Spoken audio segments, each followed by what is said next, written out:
Σε αυτό το σημείο να καλωσορίσω εδώ στα υπερσύγχρονα στούντιο της Τηλεόρασης Ναυτεμπορικής τον κύριο Νεκτάριο Δεμενόπουλο, τον υπεύθυνο δημοσίων και παιδικών σχέσεων του οργανισμού Λιμένος Πειραιώς. Κύριε Δεμενόπουλο, καλώς ήρθατε. Καλημέρα. Καλημέρα και σε όλους τους τηλεθεατές. Ευχαριστούμε θερμά και ξεκινάμε λοιπόν με την εικόνα του μεγαλύτερου λιμανιού της χώρας, πώς έχει ξεκινήσει το 2025.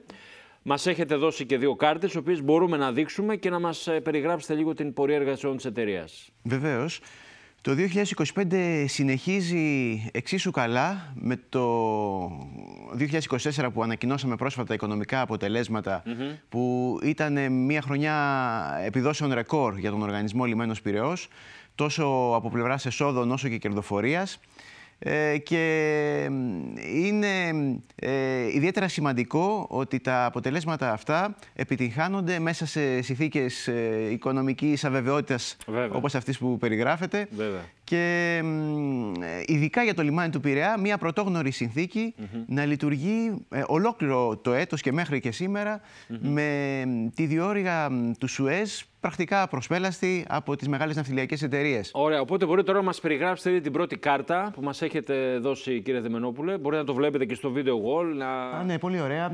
Βλέπουμε λοιπόν ότι κατά το 2024 πετύχαμε αύξηση εσόδων 5% μέσα σε αυτές τις δύσκολες συνθήκες, που βασίστηκε τόσο στην διατήρηση των εσόδων στους προβλήτες εμπορευματοκιβωτίων. Συγγνώμη για τις λέξεις στα αγγλικά, είναι οι προβλήτες 1, 2 και 3 που βλέπουμε στα δεξιά του γραφήματος. Ναι. Και εκεί βλέπουμε ότι τα έσοδα από τους τρεις αυτούς προβλήτες διατηρήθηκαν περίπου στα 131 εκατομμύρια ευρώ, δηλαδή σχεδόν αμετάβλητα από την προηγούμενη χρονιά, ακριβώς λόγω του γεγονότος ότι εξακολουθούσαν όλες οι ναυτιλιακές να επιλέγουν τον Πειραιά σαν κόβο μεταφοράς των εμπορευματοκιβωτίων, έτσι ώστε να μην μειωθούν τα έσοδα από αυτή τη δραστηριότητα. Και από εκεί και πέρα βλέπουμε μια πολύ σημαντική διψήφια ποσοστιαία αύξηση στον τομέα της κρουαζιέρας. Από τα 26 ξεπέρασε τα 30 εκατομμύρια ευρώ, που είναι ο πιο δυναμικός, θα λέγαμε, τομέας του λιμανιού, καθώς πετύχαμε και εκεί ρεκόρ επιβατικής διακίνησης που έφτασαν το 1,7 εκατομμύριο επιβάτες για το 2024. Και μάλιστα και οι προκρατήσεις για το 2025 είναι σε πολύ καλό σημείο, αυξητικές, που δείχνουν ότι συνεχίζουν και οι εταιρείες κρουαζιέρας να επιλέγουν το λιμάνι του Πειραιά. Ωραία. Πάμε να δούμε τη δεύτερη κάρτα που μας έχετε αποστείλει.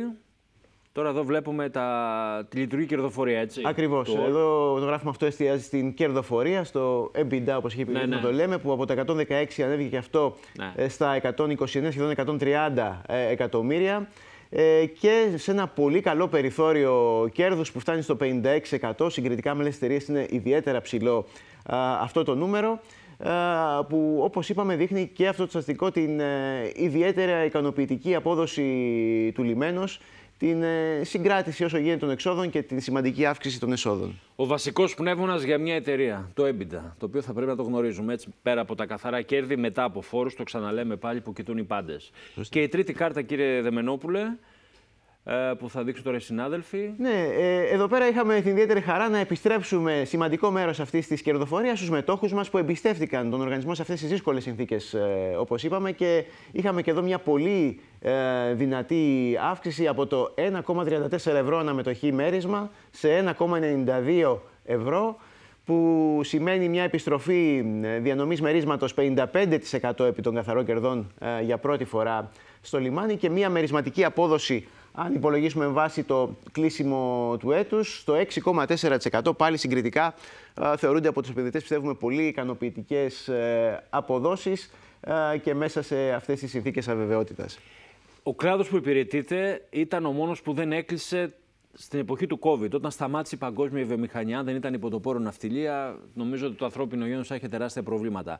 Ανησυχείτε τώρα με την παρούσα κατάσταση και αυτούς τους κραδασμούς με τους δασμούς, ή πιστεύετε θα βρεθεί μια κοινή συμφωνία μεταξύ του Αμερικανού Προέδρου Ντόναλντ Τραμπ και του Κινέζου ηγέτη Σι Τζινπίνγκ? Καταρχήν τους παρακολουθούμε στενά, γιατί ό,τι επηρεάζει το παγκόσμιο εμπόριο φυσικά επηρεάζει και την απόδοση των λιμένων, που είναι η κόβη μεταφοράς των προϊόντων. Και όπως είπατε, ακόμα και στην πανδημία έπρεπε και ήταν σωστό να εξακολουθεί να λειτουργεί. Ήταν η δίδυμη πύργη της παγκόσμιας οικονομίας, έτσι, πανδημία. Ακριβώς. Σταμάτησε. Από εκεί και πέρα έχουμε να παρατηρήσουμε ότι ο Πειραιάς λειτουργεί σαν κόμβος μεταξύ του ασιατικού και ευρωπαϊκού εμπορίου. Επομένως, άμεσα δεν αισθάνεται κραδασμούς από αυτή την οικονομική αναστάτωση. Βέβαια, μακροχρόνια, ό,τι λειτουργεί αναστάτως στο εμπόριο μπορεί να επιδράσει. Από εκεί και πέρα, ευελπιστούμε σίγουρα στο να επέλθει μια καλή συμφωνία που να ικανοποιεί όλες τις πλευρές. Πάντως, το κομμάτι του εμπορίου που πηγαίνει από τον Πειραιά προς Αμερική είναι πολύ μικρό, ίσως και λιγότερο από 1%. Οπότε δεν βλέπουμε κάποια ορατή απειλή από αυτές τις συνθήκες. Ωραία. Πάμε στον Όλπ, να μας πείτε λίγο για τις επενδύσεις, τις επιπρόσθετες που ετοιμάζετε τα επόμενα χρόνια. Έχετε μιλήσει για 140 εκατομμύρια τα επόμενα 2,5 χρόνια. Πού θα κατευθούν αυτές οι επενδύσεις, κύριε Δεμένοπουλε? Πολύ σωστά. Σε συνέχεια λοιπόν των υποχρεωτικών επενδύσεων του πακέτου 300 εκατομμυρίων που υλοποιείται ήδη, που έχει συμφωνηθεί με το ελληνικό δημόσιο, από εκεί και πέρα υπάρχουν προοπτικές για περαιτέρω ανάπτυξη του λιμένος.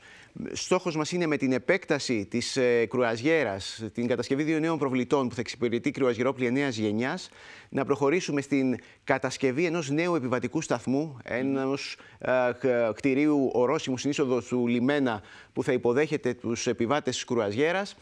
Και από εκεί και πέρα υπάρχουν προοπτικές και για την κατασκευή ενός νέου κέντρου logistics.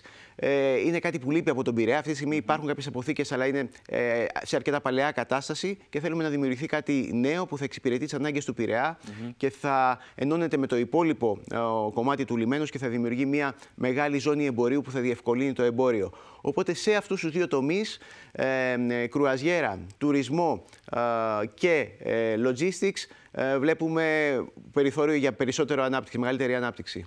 Πόσο σημαντικό είναι ο Πειραιάς να είναι μέσα στα πρώτα 5 λιμάνια της Ευρώπης και να έχει διατηρηθεί, και φαντάζομαι οι προσδοκίες και οι στόχοι της διοίκησης είναι να αναρχηθείτε ακόμη ψηλότερα. Είναι μια πάρα πολύ θετική εξέλιξη. Αν θυμηθούμε το λιμάνι του Πειραιά 15 χρόνια πριν, που ήταν ένα περιφερειακό λιμάνι που διακινούσε περίπου 1 εκατομμύριο εμπορευματοκιβώτια. Δύσκολα θα μπορούσε κανείς να φανταστεί πώς θα φτάναμε σε αυτό το σημείο με τα 5 εκατομμύρια εμπορευματοκιβώτια ετησίως, που μάλιστα βλέπουμε να μην μειώνονται και σε συνθήκες πολέμων στη γειτονιά μας, πανδημίας, ιδιαίτερα δύσκολες συνθήκες να διατηρεί αυτό το ποσό.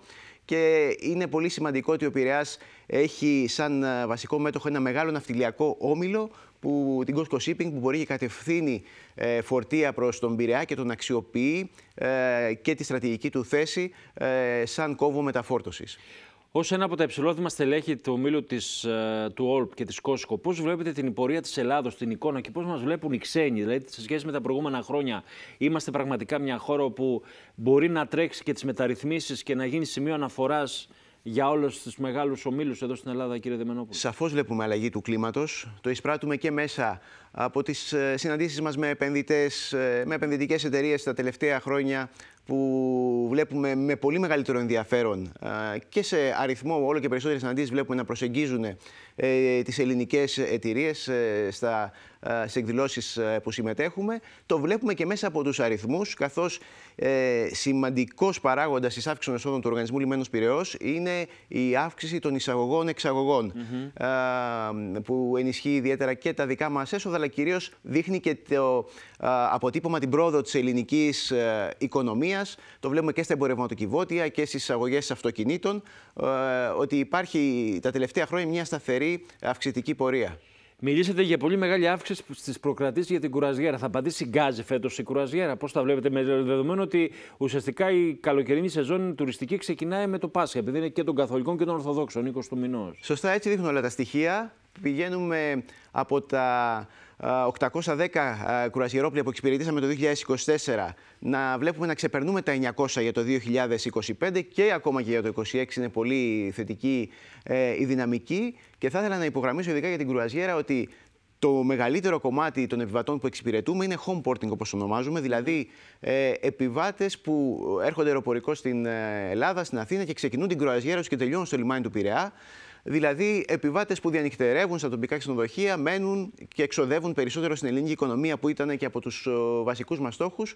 Και πραγματικά η κρουαζιέρα είναι από τους τομείς της παγκόσμιας οικονομίας που αναπτύσσονται πολύ δυναμικά. Και να κλείσουμε με την εταιρεία. Είστε από τις πιο υγιείς συσσυγμένες εταιρείες, με ταμειακά διαθέσιμα 205 εκατομμύρια. Έχετε πολύ υψηλή μερισματική απόδοση.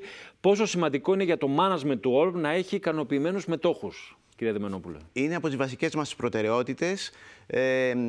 Θέλουμε η ανάπτυξη του ΟΛΠ να επιστρέφει και στους μετόχους που εμπιστεύονται την εταιρεία και φυσικά και στους υπόλοιπους συμμετέχοντες στα διαφερόμενα μέρη, όπως λέμε, στην τοπική κοινωνία, στο ελληνικό δημόσιο, και που σε αυτό έχουν αυξηθεί πάρα πολύ σημαντικά οι επιστροφές. Αλλά οπωσδήποτε οι μέτοχοι του οργανισμού που εμπιστεύονται την εταιρεία και προσδοκούν μια ικανοποιητική επιστροφή είναι στην βασική μας προτεραιότητα. Ευχαριστώ θερμά. Εύχομαι καλό Πάσχα σε εσάς, στην οικογένειά σας, και καλή δύναμη, και θα τα ξαναπούμε. Καλό Πάσχα, ό,τι καλύτερο. Να είστε καλά. Εγώ ευχαριστώ.